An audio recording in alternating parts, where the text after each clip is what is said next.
কেমন আছো তোমরা সবাই? আমাদের খেতে কিছু কাম আছে, তো সেগুলো তোমাদেরকে দেখাবো। সাইকেল নিয়ে বাইরে আমি পড়েছি, আমাদের গায়ের রাস্তার কিছু ভিউটা দেখে নাও।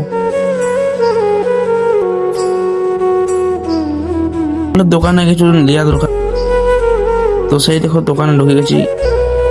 সেন্টার ফুলটা খাইনি, তারপর ঘসুর মতন কচর কচর চিমাই চলে গেলি ক্ষেত দিকে। আমাদেরকে তো গঙ্গা নদীও পাইতে হবে, কি বলবে রে বাপ, রাস্তা খুবই খারাপ। তো সেই দেখে দেখে আস্তে আস্তে আমরা ক্ষেত পৌঁছে গেলি। খেতে আমাদের মনে হচ্ছে কিছু করাই নেই ধান লাগাবার আগে, তাহলে সেই গোবর টোবর ছড়াতে হবে, সেই জন্য পাশ নিয়ে কোথায় যেন নিয়ে আসিছি। এই দেখো আমার হাতে ধামা, সামনে আছে ক্ষেত। চলো তোমাদেরকে ক্ষেতটা দেখাই একটু হালকা করে। এই দেখো আমাদের এইখানে আছে গোবর ডিঙে, ঘাসে একদম ফোঙা মারা গেছে রে বাপ, কি বলবে, গোবর ন ঘাস বটে কোনো বুঝবা যায়নি।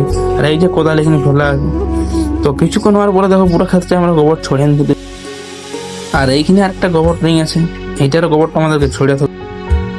আর এইদিকে আমার দাদু এখানে আড়ে করে ঘাস ছুল, একদম পুরো ভিজে গেছে, মাটি গোবর ফেলাই ফেলাই গোবর ছুড়ে হয়ে গেছে।